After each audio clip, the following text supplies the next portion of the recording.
옛날 이야기입니다. 이제 사법고시가 없어져 가는 때입니다만은 서울법대를 졸업하고 사법고시를 합격한 학생이 있었어요. 그리고 사법연수원을 지금 다니고 있었어요. 근데 이 남자가 누구를 사랑했느냐? 자기 집에서 일하고 있는 식모 아가씨를 사랑했던 겁니다. 요즘은 식모라고 하는 이런 그 문화도 뭐 거의 없어졌습니다만은 이 초등학교 밖에 나오지 못한 식모 아가씨를 사랑했던 거예요. 그래서 남자가 식모에게 구애를 하자. 누구를 놀리는 거냐고. 당신 돈 있다고, 당신 출세했다고 누구를 놀리는 거냐고. 여러분, 이게 말이 되지 않습니까? 당신은 명문 법대를 졸업하고 사법고시를 합격하여 판검사가 될 사람이고, 나는 초등학교밖에 못 나온 난 참 당신 집안의 식모에 불과한데 어떻게 사랑이 이루어질 수 있겠느냐고. 이건 사랑이 아니라 농락이라고. 당신이 나를 조롱하는 거라고 말이요. 제발 나를 더 이상 가지고 놀지 말라고. 그래도 남자가 식모를 사랑한다고 하니까 식모가 그냥 쪽지 한 장 써놓고 집을 나갔어요. 미안하다고. 그러자 남자는 여자를 찾아 나서는 거예요. 어지간하면 포기를 해야지. 수소문을 해서 몇 달이 되어서야 여자를 찾았어요. 그리고 남자는 정말 여자에게 진지한 사랑을 고백하는 거예요. 두 눈에는 눈물이 글썽이며 여자 앞에서 무릎을 꿇고서 사랑을 고백하는 거예요. 내가 당신을 진심으로 좋아서 그러는데, 내가 당신을 진심으로 사랑해서 그러는데 사랑이 무슨 학력이 차이가 있느냐고. 뭐 학력이 무슨 소용이 있느냐고. 내가 당신을 사랑하고 행복해 하게 해주면 될 거 아니냐고 말이죠. 제발 내 사랑을 받아주고 나와 결혼해달라고. 남자가 이렇게 너무나 진실하고 간절하게 구애를 해오자 여자는 그 사랑에 꼼짝을 못하고 결국 결혼을 하였다는 이야기입니다. 제가 아주 옛날에 이 어느 잡지를 통해서 봤는데 얼마나 아름답고 감동적인 사랑 이야기냐 이 말이죠. 오늘 우리는 이런 이야기를 들으면 참 감동합니다. 야, 그 남자 얼마나 훌륭한 남자이기 때문에, 얼마나 그 남자는 정말 인격이 훌륭하면 그런 여자를 사랑할 수 있단 말인가. 여러분, 주로요 남자가 사법고시 합격하면 키가, 저도 사법고시를 합격을 못해서 저희 집사람이 시집올 때 텔레비 하나도 안 사왔습니다. 그냥 장모님이 사는 한방에서 살아야 했어요. 그건 뭐 제 탓이죠. 제가 무능하니까. 근데 남자가 사법고시를 딱 합격하면 자동차 키, 아파트 키 다 가져오는 세상에 그 남자는 얼마나 인격이 훌륭했으면 그런 여자를 사랑하여 결혼까지 할 수 있었단 말인가. 그리고 그 식모 아가씨는 얼마나 행복했을까. 현대판 신데렐라 공주가 아닐까. 뭐 이런 생각을 하며 우리가 감동을 합니다. 얼마나 참으로 놀라운 사랑 이야기입니까? 그렇지 않습니까? 그런데 성경에도 이런 사랑의 이야기가 소개되고 있어요. 그것은 아가서에 소개된 솔로몬과 술람미와의 환상적인 사랑입니다.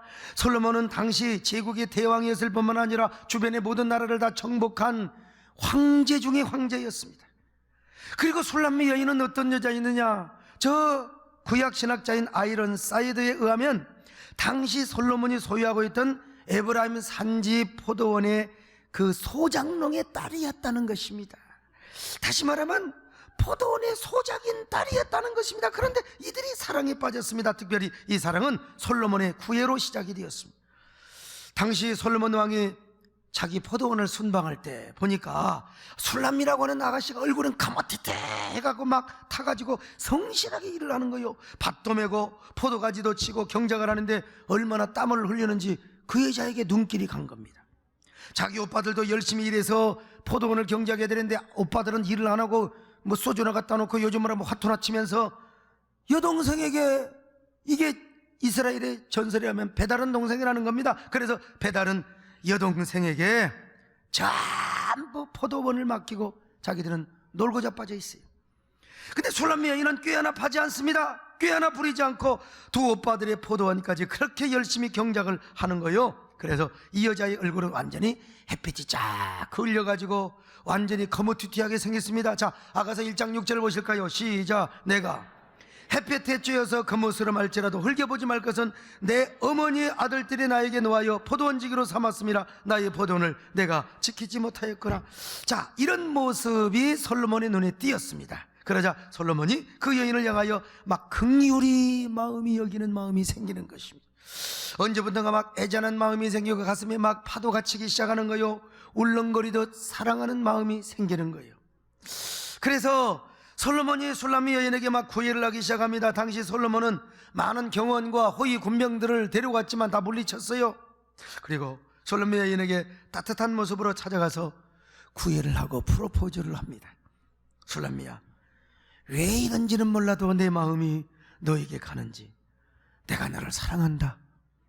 참 여러분 웃기는 얘기죠. 내가 너를 사랑한다, 내 사랑을 받아줘. 그러니까 술람미가 도망을 가요. 왕이여, 당신은 왕이고 저는 당신의 포도원을 경작하는 소장농의 딸입니다. 그러니 어떻게 왕과 저와의 사랑이 이루어질 수 있단 말입니까? 감히 저 같은 천한 여자가 어떻게 지존하신 황제의 사랑을 받을 수가 있단 말입니까? 감히 저 같은 천한 여자가 어떻게 지존하신 황제의 사랑을 받을 수가 있느냐는 거예요. 그리고 어떻게 저같이 천한 여인이 왕의 사랑을 받을 수가, 여러분 이거 말이 안 되지 않습니까? 그러면서 술람미 여인이 도망을 가는 겁니다. 당연히 도망을 가야지요. 이리 피하고 저리 피하고. 그럼에도 불구하고 솔로몬은 계속해서 술람미 여인을 짝사랑합니다. 참 그것도, 아니 왕이 사랑할 여자가 없어서 포도원 소장농의 땅을 사랑한단 말입니까? 자, 그런데 어느 날 술람미 여인이 포도원에서 일을 하다가 잠시 피곤했는지 사과나무 밑에서 땀을 흘리며 쉬고 땀을 닦고 있었어요. 이럴 때 솔로몬이 사과나무 아래에 누워있는 술람미 여인에게 가서 왕의 채통과 권위를 다 버리고 그 여인의 이마에 흘리는 땀을 닦아주면서 구애를 했다는 겁니다. 술람미여, 그대는 나를 왕으로 보지 말아다. 나는 그대에게 왕으로서 온 것이 아니라 한 남자로 왔다오. 나는 그대를 왕으로서 사랑하는 것이 아니라 순수한 남정네로서 그대를 사랑하고 있다오. 나는 그대를 바라보면서 티 없이 맑은 영혼의 사랑이 느껴진다오. 그러면서 이제 노래를 부르는 거 아니겠습니까? 오 그대여 편치 마오, 불타는 이 마음을 믿어주세요. 내가 너무 많이 부르면 좀 거시기할 것 같아서 말이죠. 그러자 술람미 여인도 솔로몬 왕의 부드러움과 자상함, 그리고 솔로몬 왕의 손을 통한 따뜻한 체온을 느끼면서 이제 마음의 문이 열리기 시작하는 거예요. 여러분요, 하나님과 우리와의 사랑을, 솔로몬과 술람미와의 환상적인 사랑을 통하여 하나님과 성도와의 사랑을 여러분 정말 우리에게 교훈해주고 있다고 하는 것입니다. 이 사랑은 감동적인 것입니다. 그리고 사랑은 가슴을 울렁거리게 하고 목젖을 뜨겁게 하며 눈시울을 적시게 하는 감동, 그 이상의 것이 여러분 사랑인 거예요. 우리가 이런 사랑 이야기를 들으면 참으로 속가슴이 막 촉촉해지고 우리의 영혼까지도 막 숙연해지지 않습니까? 사랑은 감동인 거예요. 그래서 오늘 이런 얘기를 하니까 조는 사람이 한 명도 없습니다. 여러분, 한 명도 없어요. 이럴 때 조는 사람은 소망이 없는 사람입니다. 여러분, 그런데 여러분 참으로 안타까운 사실이 하나 있습니다. 너무나 어처구니 없는 사실이 하나 있는데 그것은 뭐냐? 영원하신 하나님께서 우리를 너무나 사랑하시는데도 불구하고 이 사랑을 몰라요. 이 아름다운 사랑 이야기가 있는데 그 사랑에 별로 감동을 받지 않는다는 것입니다. 하나님께서 우리를 너무나 사랑하셔서 하나님의 아들 예수 그리스도가 하늘 보좌의 영광을 버리시고 이 땅에 사람으로 오셨어요. 성탄절이고 다가옵니다마는 하나님이 너무나 우리를 사랑하셔서, 아니 사람으로 오셔서 말구유에 태어나시고, 여러분 그런 성탄의 감격, 이런 크리스마스의 사건을 이야기해도 사람들은 별로 맹맹합니다. 감동을 받지 못해요. 죄에 빠져 죽을 수밖에 없는 우리여, 저 영원한 지옥불에 버릴 수밖에 없는 우리를 구원해 주시고 우리를 용서해 주시게 하여 한 마리 벌레처럼 십자가에 그렇게 예수님이 죽으셨어요. 그럼에도 불구하고 사람들은 이 하나님의 사랑, 이 예수님의 사랑에 감동을 받자. 그러니까 하나님 편에서 볼 때는 얼마나 어처구니 없는 일이냐는 거예요. 여러분, 이 세상에 어쩌면 이런 일이 있을 수가 있습니까? 아무리 하나님께서 우리를 사랑하신다 할지라도 어떻게 하나님께서 하나밖에 없는 독생자 예수 그리스도를 세상에 보낼 수가 있느냐는 거예요. 영원하신 성자 하나님 자신이 어떻게 사람으로 오실 수가 있어요? 이거 여러분, 이 불가능합니다. 영원한 창조자여 절대 무한자 하나님께서 피조물이 되어가지고 십자가에 죽을 수가 있단 말이요. 이 십자가에 온몸이 빨가벗겨가지고 여러분, 그 십자가에 그냥 그 저주스럽고 수치스러운 죽음을 어떻게 당하실 수가 있느냐 이 말이요. 그것도 저 광야에 달려있는 한 마리의 놋뱀처럼 말이죠. 예수님이 그렇게 십자가에 죽었다 이 말이요. 자, 요한복음 3장 14절입니다 시작. 모세가 광야에서 뱀을 든 것 같이 인자도 틀려야 하리니. 여러분, 예수님이 지금 한 마리의 뱀처럼 십자가에 꿈틀꿈틀거리고 있다는 거요. 옛날에 뱀 장사들이 뱀을 그렇게 좋아했어요. 뱀 잡아주면 한 2원 3원 줬거든요. 그냥 깨골창에 있는 산에 있는 뱀까지, 굴에 있는 뱀까지 다 잡아갖고 갖다가 줘. 뱀을 딱 껍데기까지 다 벗겨놔요. 그래가지고 빨랫줄에다가 뱀을 걸어놓으면은 이 뱀이 그냥 아마 7시간 8시간 동안 죽지 않고 뱀이 말이요 꿈틀꿈틀거려. 껍데기 다 벗겼는데도요.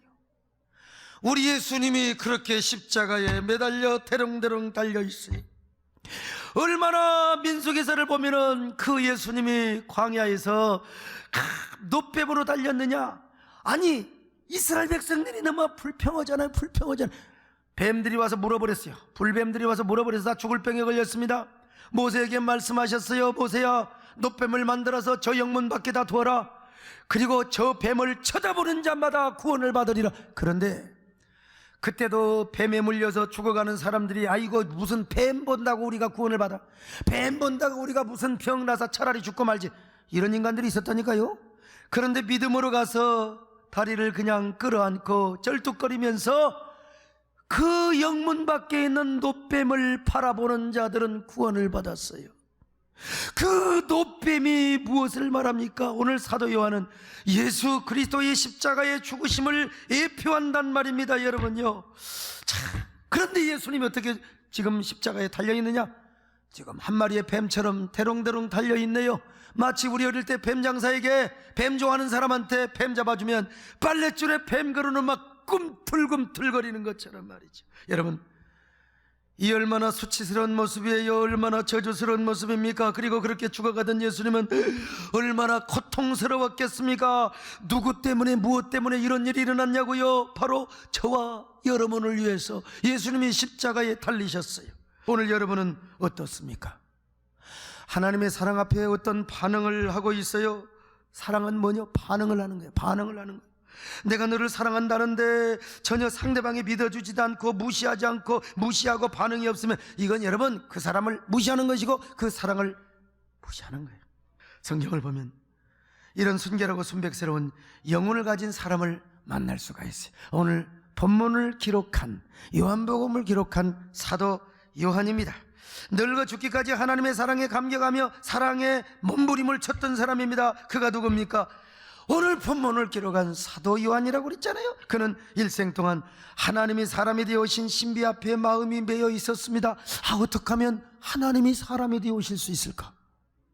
아니, 어떻게 하면 하나님의 아들이 어떻게 이 땅에 오셔서 십자가에 죽을 수 있단 말인가? 이 수수께끼 같은 사람, 이런 아이러니하고 미스테리한 하나님의 사랑 앞에 그는 마음이 늘 매여 있었습니다.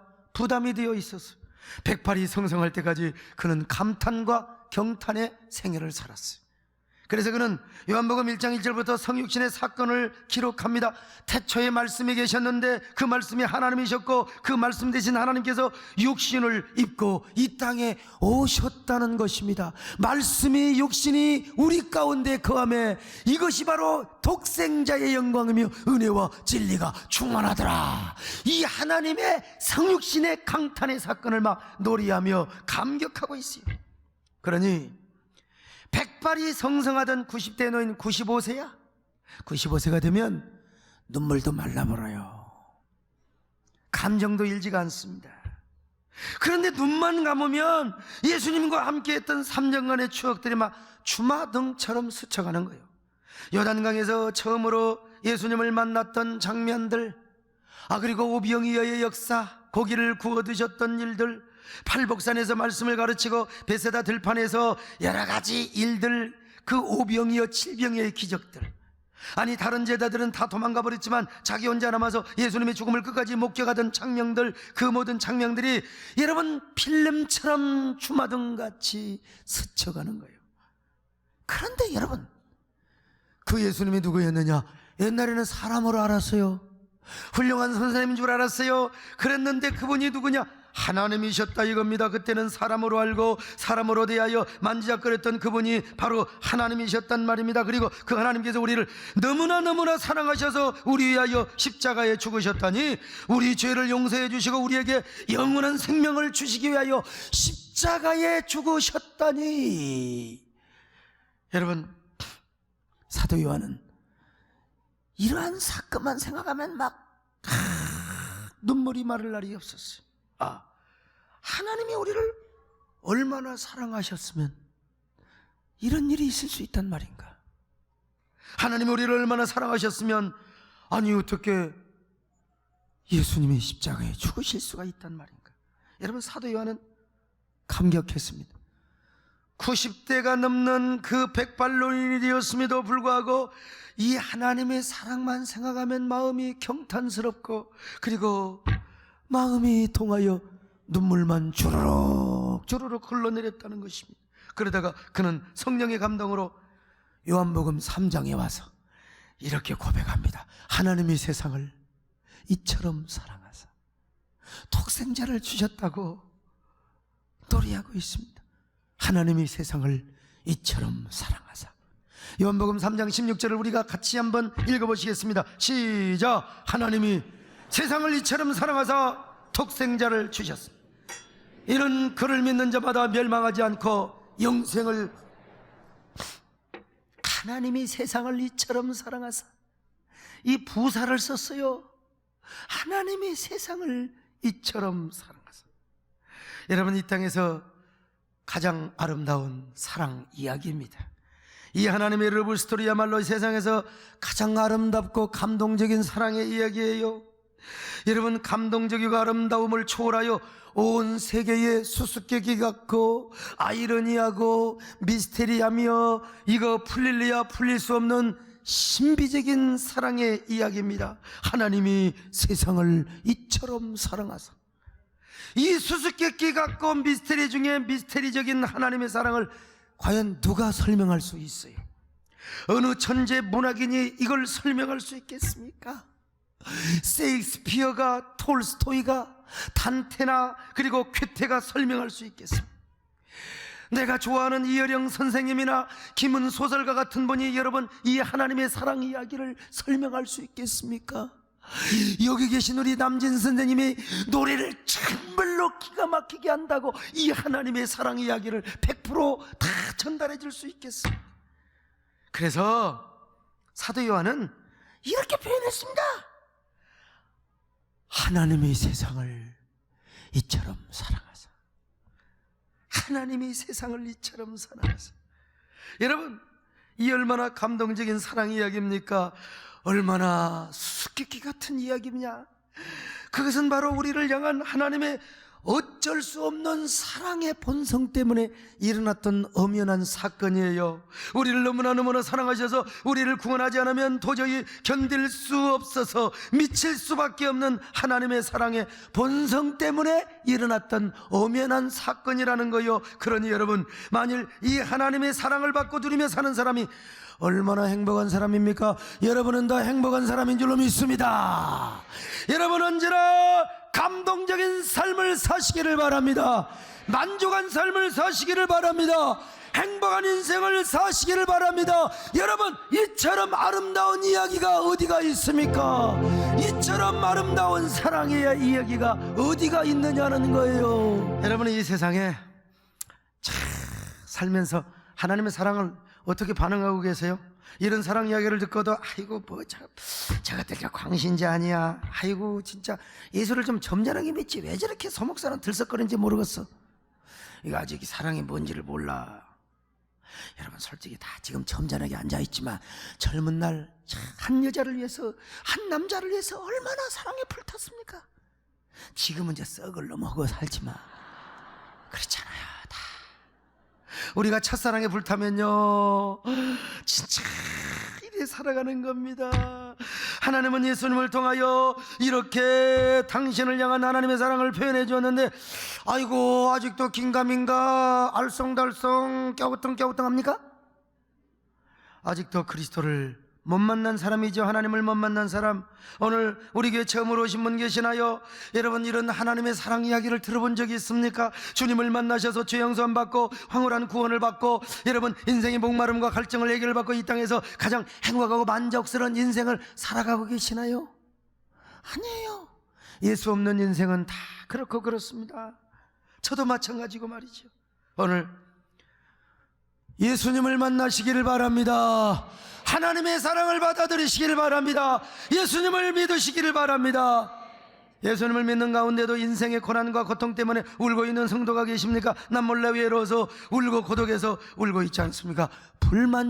불만족스러운 내 삶, 만족이 없는 내 인생, 아무리 잡아보려고 해도 잡히지 않는 파랑새 같은 행복. 그래서 여러분 마음속으로 울고 있는 분들 안 계세요? 오늘 이 하나님의 사랑을 새롭게 경험하세요. 주님 만나면 다 해결됩니다. 주님의 마음 영접해 보세요. 여러분 일생이 얼마나 새로워지는지, 여러분의 삶이 얼마나 황홀하고 감격스럽고 행복한 삶으로 바꿔지는지 여러분 경험하게 될 것입니다. 아마 우리 오늘 송대관 집사님이 오셨는지요? 우리 송대관 집사님이 3년 반 동안 얼마나 우울하고 마음속으로 울고 진짜 얼마나 영혼의 감옥에 갇혀 살았습니까? 그런데 주님을 새로 만나서 자유함을 받고 진짜 여러분 그렇잖아요. 정말 온갖 고통과 경험을 다 겪어봤지만 하나님을 새롭게 만나면 우리의 삶이 새로워집니다. 새롭게 바꿔집니다. 오늘 하나님은 여러분을 절대로 포기하지 않으십니다. 그렇게 뺀질뺀질하고 도망다녔던 우리에게 끝까지 포기하지 않고 찾아오셨던 그 하나님. 그래서 대부분 여기 계신 여러분들은 다 거부할 수 없고 한거울 수 없는 하나님의 사랑 때문에 오늘도 몸된 교회에 와서 예배드리고 사명과 직분을 따라서 여러분이 봉사하고 있는 것 아니겠습니까? 그렇게 싫다고 도망 다녔는데 단 한 번도 포기하지 않고 우리를 찾아오시고 여기까지 인도에 오셔서 극성스럽고 열성적인 사랑을 통하여 우리를 이곳까지 인도하시는 하나님. 근데 우리는 맨날 도망 다녔잖아요. 그럴 때 주님이 찾아오셔서 우리의 영혼을 덮어버린 순간 우리는 그처럼 사랑하시는 주님의 이름조차도 부르지 못할 때가 있어요. 왜? 너무나 죄송하고 너무나 미안해서. 그런데도 주님이 우리를 끝까지 사랑하셔 찾아오셨습니다. 오늘 여러분은 어떤 사람입니까?